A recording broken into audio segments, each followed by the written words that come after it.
yang berlimpah kekayaannya, itu tidak serta-merta, tapi itu adalah buah dari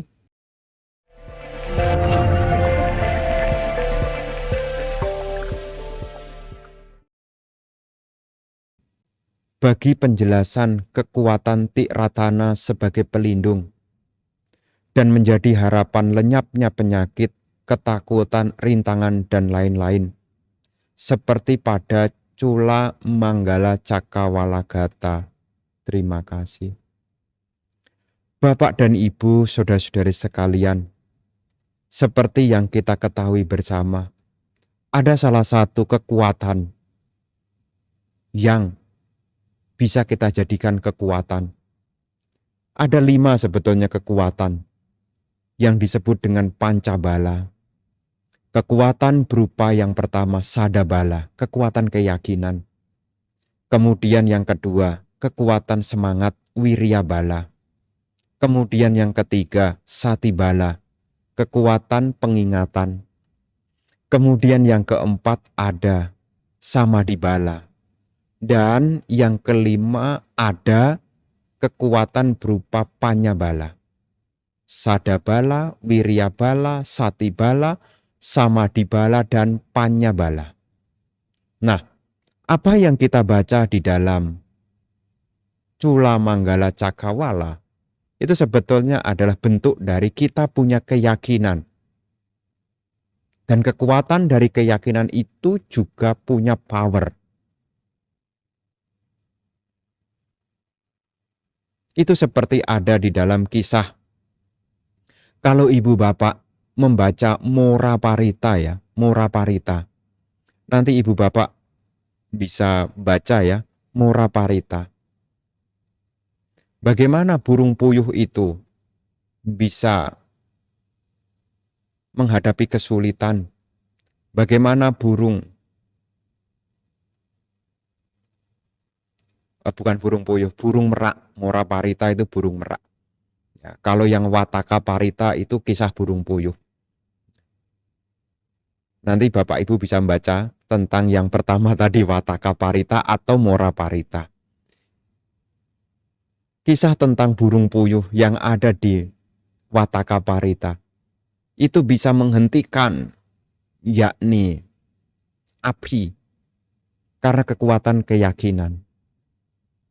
Demikian pula di dalam Moraparita, bagaimana burung merak itu membuat perlindungan itu juga dari kekuatan keyakinan. Makanya kita-kita ini sebagai orang yang pergi berlindung kepada Buddha, keyakinan kepada Buddha, Dhamma, dan Sangha harus kita tumbuhkan. Kalau kita punya keyakinan kepada Buddha, Dhamma, dan Sangha dengan mantap, maka pikiran-pikiran baik akan menyertai kita. Tutur kata baik akan bersama dengan kita. Perilaku baik akan bersama dengan kita. Kalau pikiran kita baik, tutur kata kita baik, perbuatan kita baik, maka hal-hal buruk menjadi lenyap. Meskipun sakit jasmani tidak menderita. Kenapa? Karena pikiran baik telah ada. Kalaupun mengalami kerintangan, tidak menjadi putus asa. Kenapa? Karena punya keyakinan kepada Buddha, Dhamma, dan Sangha. Dia bangkit, tidak putus asa. Karena di dalam ajaran Sang Buddha, apa yang kita tanam, itulah yang akan kita petik. Ini kekuatan keyakinan kepada Dhamma. Apa yang seseorang tanam, itulah yang akan dipetik. Jadi bukan serta-merta kita baca parita saja, tapi kualitas-kualitas baik itu harus kita munculkan. Karena parita ini mengandung nasihat, bukan sekedar kata-kata yang hanya diucapkan. Buddha akan menjadi kekuatan kita, Dhamma akan menjadi kekuatan kita, Sangha juga akan menjadi kekuatan kita. Selama nilai-nilai luhur itu kita kembangkan dalam diri kita.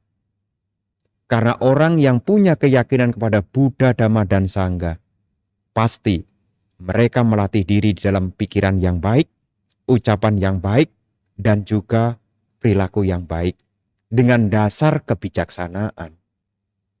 Jadi bukan kemudian baca parita saja, karena kebajikan itu adalah sesuatu yang setelah dhamma dipelajari, dhamma itu dipraktekkan. Maka dikatakan kan dhammacari sukang seti. Dhamma yang dipraktekkan akan menghantarkan pada kebahagiaan. Dhammacari. Cari itu praktek. Carati. Dilaksanakan. Dhammacari. Sukang. Bahagia. Seti menyertai. Di dunia ini maupun di dunia berikutnya. Asming loke param hija. Di dunia ini maupun di dunia berikutnya. Jadi Bapak dan Ibu, ketika kita membaca parita, parita ini adalah perlindungan. Dhamma akan melindungi kita jika dhamma itu kita praktekkan. Apa yang kita praktekkan, kita niatkan, maka pengharapan-pengharapan baik akan bersama dengan kita. Mano pubang gama dhamma, mano seta, mano maya, mana sace pasanena, basatiwa karotiwa, tatonang sukamawati, cayaya anapayini. Seringkali kita menerjemahkan mano. Mano di sini mengandung cetasika, faktor-faktor batin. Kalau kita mengisi faktor-faktor batin kita dengan faktor-faktor yang baik, ini menjadi awal yang baik. Pikiran adalah awal dari segala sesuatu. Pikiran adalah pemimpin. Pikiran adalah pembentuk. Ketika seseorang berbicara, bertindak dengan pikiran-pikiran yang baik, dengan cetasika yang baik, maka kebahagiaan akan mengikuti bagaikan bayang-bayang yang tidak pernah lepas dari bendanya. Jadi mengacu urean dari Cula Manggala Cakawala. Dhamma akan menjadi kekuatan kita. Buddha juga akan menjadi kekuatan kita. Sangha juga akan menjadi kekuatan kita. Jika dhamma beliau kita praktekkan. Kita juga mengenal seseorang punya kedudukan yang tinggi, punya kekayaan, itu adalah buah dari praktek dhamma. Seseorang hidup tanpa penyakit, seseorang hidup tanpa rintangan, apa-apa dipermudah. Kenapa? Karena dalam hidup dia membuat kebaikan, kebaikan, dan kebaikan. Nah, setelah Anda membuat kebaikan, Anda bisa beraspirasi. Ya. Bentuk dari kita punya keyakinan pada Buddha, Dhamma, Sangha apa? Dhamma yang kita praktekkan. Apakah berdana, apakah menjalankan sila, apakah meditasi juga. Itu sebetulnya adalah wujud Anda punya keyakinan kepada Tiratana. Anda praktek berdana, Anda menjalankan sila, Anda meditasi. Itu sebetulnya adalah wujud Anda punya keyakinan kepada Buddha, Dhamma, dan Sangha.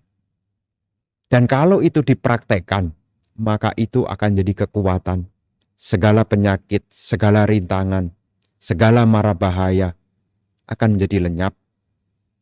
Hal-hal baik, umur panjang, nama yang harum, kebahagiaan, kesejahteraan, usia panjang akan menyertai kita karena kita punya kebaikan. Ingatlah prinsipnya, apa yang kita tanam itulah yang akan kita petik.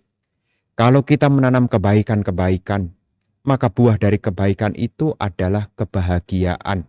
Apakah umur panjang, apakah kesejahteraan, apakah kekayaan, ya, yang berlimpah kekayaannya, itu tidak serta-merta, tapi itu adalah buah dari praktek-praktek kebajikan. Begitu ya.